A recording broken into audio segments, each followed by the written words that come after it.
Shannon, how do you explain what happened last night in Portland, please? Offer without explanation. They mailed this one in. Give this bottom of the barrel. You can't get any lower than this. They lost to a team that had just lost. I think Orlando beat the brakes off them. Had just beat the brakes off them. Now. And by the way, they'd lost Portland 5 straight at home. At home. And 6 straight overall. Go ahead.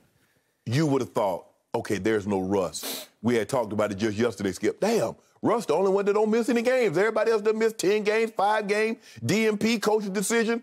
All of a sudden, Russ comes up with a phantom back tightness. All of a sudden, yeah. So this is an lower back tightness? Right. This is an opportunity to say, see, remove this. Yeah. You go ahead and beat them by 20. Everything's all well. Was AD there? AD was there. Yeah. Oh, I couldn't tell he was there. Good point. Skip, this is embarrassing. 21 turnovers. LeBron had 6 of those turnovers. AD refused to shoot the basketball in the fourth quarter. Skip, what was that? AD plays 41 minutes and gives you 17 and 7. Skip, AD took 11 shots. Is he protesting? Does he want to leave? So I don't want. Look, LeBron said, there's this fog, blah blah blah. Skip, that ain't got nothing to do with you. Skip, they could have an announcement. FS1 is having layoffs. Until they say, Shannon, your services are no longer required, I'm going to show up and do my damn job. What got going on the trade deadline? This guy might come, that got nothing to do with you. You get paid to play. That is correct. I mean, what the hell is this? LeBron James and Anthony Davis are supposed, I don't care who else they have, me, you, Jenny, the camera guy, we're supposed to be the Anthony Simons-led Portland Trailblazer team. That is factual. But what happened? They show up bull jiving. I don't know what that was last night. That was embarrassing. 18 points in the first quarter. I could tell right away. I said, y'all on some bull jive tonight. Y'all on some bull jive. That's unacceptable. That is unacceptable. Anthony Davis and LeBron James, that is on you. I'm not going to mention anybody else. That's on you. One guy I said is the greatest player of all time. The other guy's a perennial all-star, is as elite in both ends of the area as we have in the league. And you lose to that team? Who the hell is C.J. Ellaby? He's a second-rounder out of Washington State 2 years ago. Ask me another one. Dennis Smith Jr. has been on half the NBA teams in only his 5th year. Justice Winslow started last night and played 34 minutes. He's been on, this is his 4th team in 3 years. Keep going. How about Trendon Watford? Yeah, who is he? Where did he come from? He's undrafted, a rookie out of LSU, undrafted. Okay, what about Greg Brown the third? How about Greg Brown the third? He's a second-round rookie out of Texas. How about Keljin Blevins? Happens to be Dame's cousin. I guess he's kind of a distant cousin, but he's a G-leaguer who was undrafted out of Montana State. Well, these guys are playing big minutes last night for the Snail Blazers. But you know what happens, Skip? When you turn the ball over, you'll get only 2 guys with double-digit in shots. You know why? Because you're turning it over, and so you're not able to get the ball up on the rim. And then in the fourth quarter, that was a terrible turnover by Bron because it looks like. And then somebody Dennis Johnson Jr. throws up a shot. It was just horrendous. And then guess what? Everybody just standing around. You gonna get it? And Nurk went and got it out of his body bag that LeBron once put him in. Remember that? Nurkic outplayed AD. He outplayed him. He had 19 and 12. Nurkic. Yusef Nurkic. Now, this is the AD that just gave it to Joel Embiid. He did. He gave it to him. Since he's been back, he's given you 28, 29, 11, 12, 17, 15 rebounds. You give me 7 rebounds in 41 minutes? What's AD's history, especially with the... Well, let's just go back to the Pelicans. What's his history? Way up and way not. The consistency. Right? Yeah, and that is the problem with effort, it. Effort. Look, all this loss, we can talk about Frankie V and the lineups, and we can't get them. No. When you got those 2 guys, you're supposed to win this game again for Anthony Simons-led basketball team. That is fact. This was embarrassing. Now, I don't know. Look, maybe blow it all up. This is not on Russ. Russ was sitting down in street clothes blowing bubbles. So he had nothing to do with this. Anthony Davis and LeBron James, this game is on you, and your performances last night was unacceptable. I ain't talking about Tucker. I'm not talking about Monk or Reza. I'm not talking about anybody, Stanley Johnson. Anthony Davis and LeBron, you cost us this game. That is correct. Thank you for your honesty and your harsh objectivity when it comes to your man, LeBron James, and your second man, Anthony Davis. Yeah, this is unacceptable.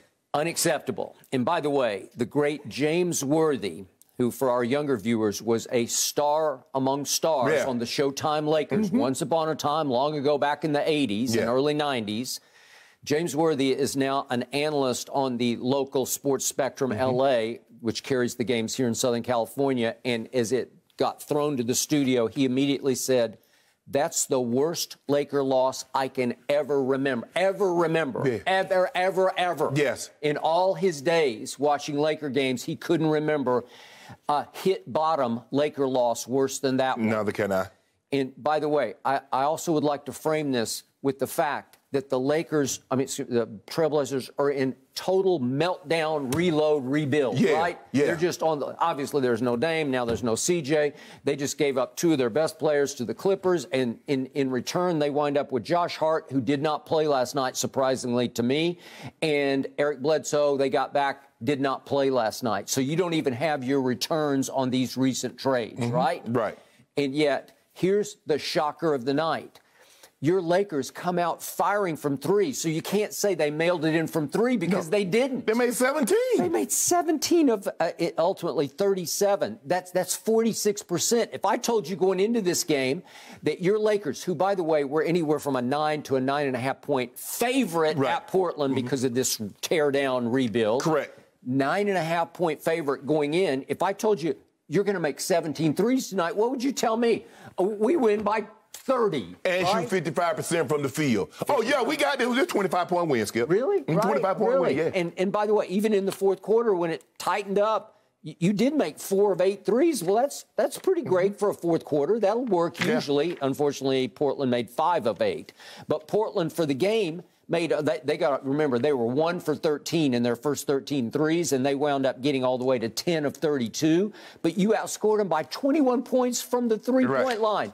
Usually when that happens, almost notoriously when that happens, the visiting team is going to win that game, right? Yeah.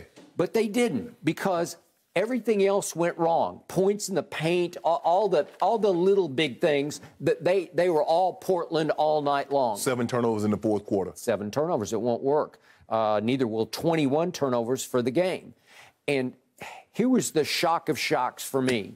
To your point, Russell Westbrook had played every single game. Russell Westbrook was leading the NBA in minutes played, which is good news and really bad news for you because he's been pretty much a debacle of a disaster, of a nightmare, of a liability.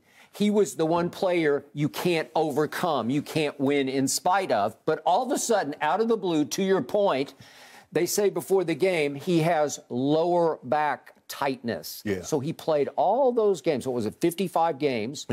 High level, high minutes played. And all of a sudden he's got lower back tightness. And coincidentally, he got benched for the last 3 minutes of the third quarter and all of the fourth quarter of the previous night. Well, you don't skip. You sit down for too long, your back will tighten up. That's what I think. I told Ernestine that last night. You know, if you sit too long, if you sat for a long time, you just get all stiff. That's why I always get up every commercial break. You get up, walk, and stand. Because I ran in the morning, and if I sit here too long, it'll all get all tight, and I don't like it. So I guess he just sat for too long, and he couldn't go in the back-to-back at Portland. Correct.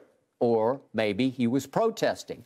Or maybe they were protesting. Maybe, now, we don't want you to get nicked because we got big plans for you tomorrow. Okay, well then that would be dream come true. That would mean that he was sat again against his wishes because he's about to exit stage left. Well, that would be I keep telling you, you got one shot, one hope, and that is to get rid of Russell Westbrook by, what is it, 4 Eastern? Is it 3 Eastern or 4? 3. 3 Eastern. 3 Eastern, correct, today, okay? So that's your only hope. So were they putting him on ice, in mothballs, just to protect him? Okay. I would hope that's what was happening, but I don't think that's what was happening. Okay, let's just say for the sake of argument, that was the case.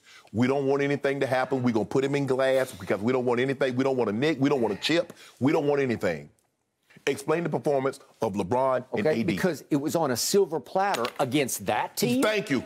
For LeBron and AD to say, okay, watch this. We about to go get 75 between the two of us. Watch us operate. Watch us pick and roll. And by the way, I kept, listen, this was the one game where I said, I circled the date on the calendar. I'm going to go to bed at a reasonable hour on this one because it's going to be over by halftime.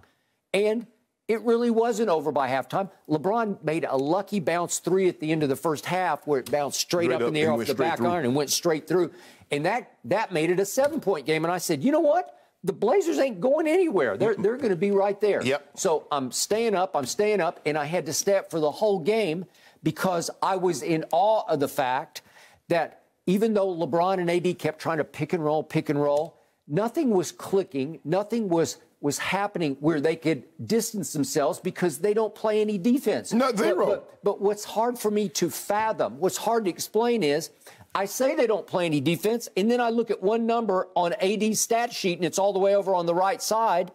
Blocks. He blocked 5 shots. I thought his rim protection against various nameless, faceless drivers for the Snail Blazers, I thought he was blocking a lot of shots. Yes. Well, that was pretty good, but they could not separate.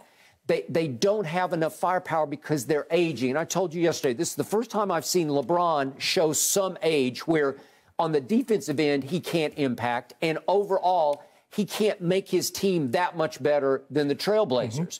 So all of a sudden, the shock to me was that without Westbrook, your man LeBron James turned into Westbrook. Yes. Because he turned it over 6 times, and they weren't pretty. So let's look, if we can, at that last one again, because that was the one that was 153 left. They're down 2. Yeah, okay, so they're down 2. This could, if you go get a hoop, you could tie this. Okay, so nice block. Just keep it. That wasn't even close. But Skip, well, I mean, just keep it going. Yeah. Make Trent come to you. Hey, the greatest driver of the basketball, freight training on the break. I just thought he would just keep going. Just keep driving it. I think LeBron could have ended up dunking that ball. Yes. I do. I think he could have just tomahawked that.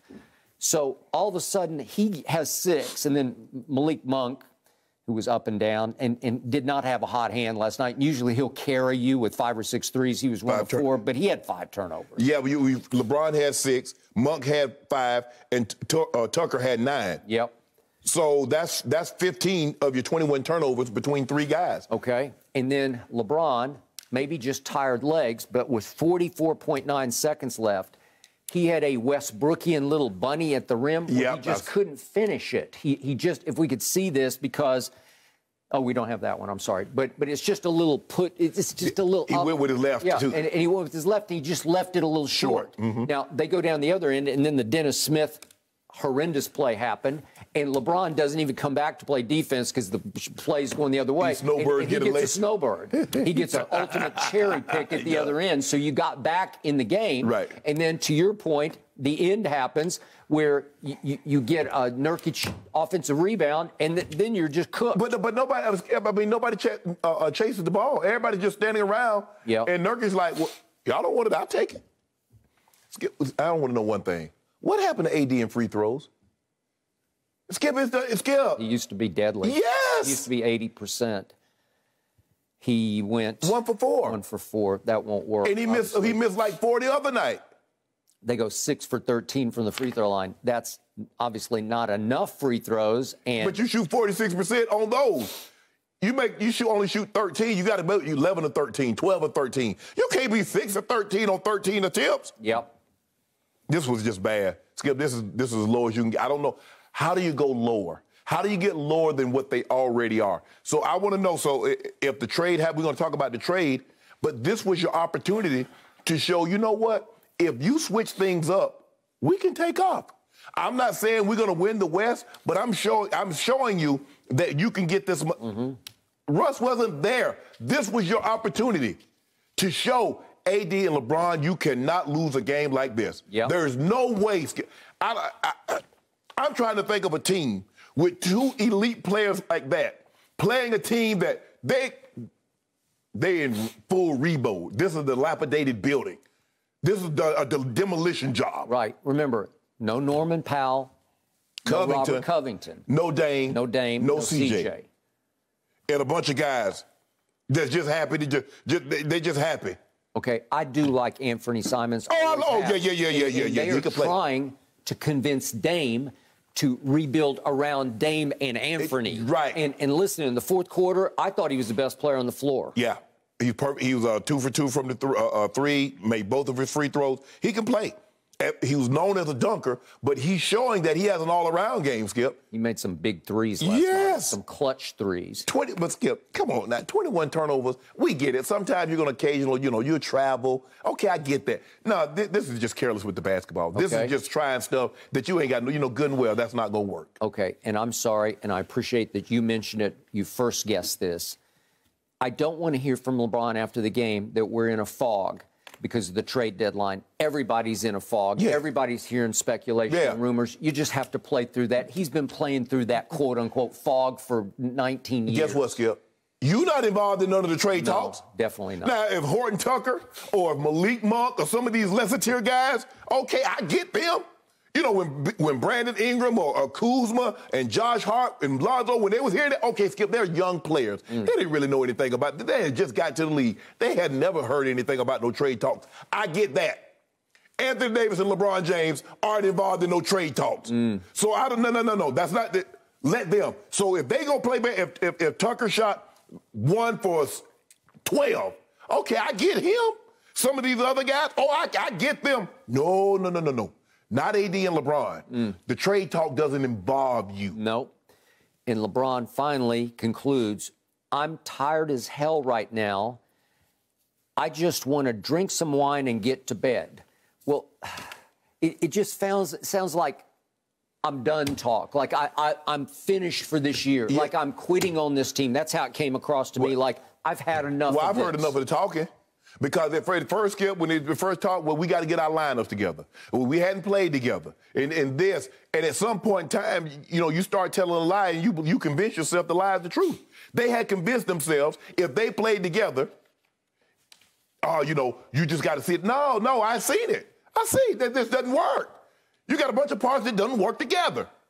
And now it's come to fruition. You are, at this late in the season, hold on, that's 56 games.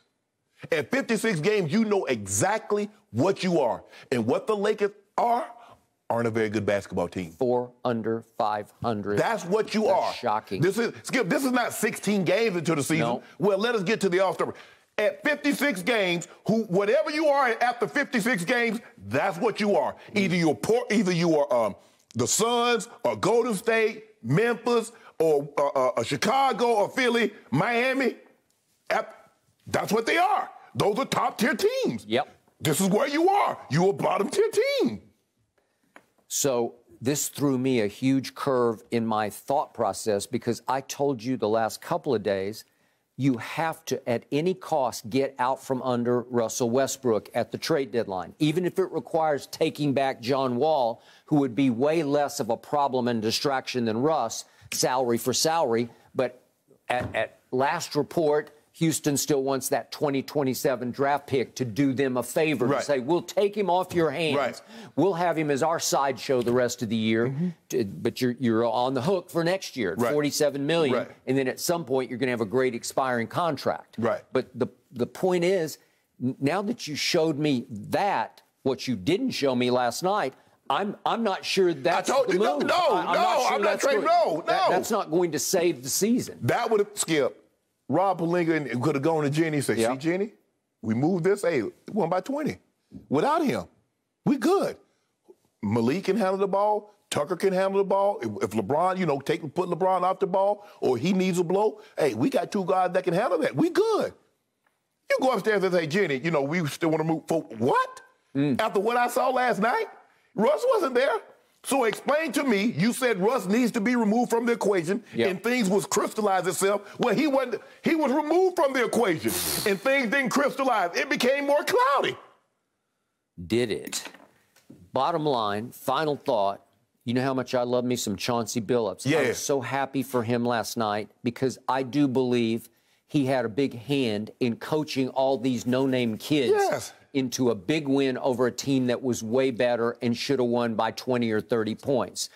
And yet it puts Frankie V, as in Vogel, back on the hottest of seats because if you have to change something, the easiest fix is always to fire the coach. It is, but Skip, I'm not sure that's the magic move. This is not a coaching issue. Yep. Those guys on the court aren't giving you the effort Yep. consistently, possession in and possession out, night in and night out. Unless you want to just change the voice in the huddle in the locker room. Well, hell, Skip, I love Fizdale, but hell, Fizdale was coach for when Vogel had COVID.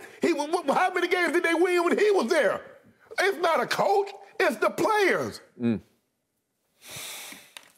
It feels hopeless. Hold on. Ooh. So how was Coach Belichick different in Cleveland than he was in New England?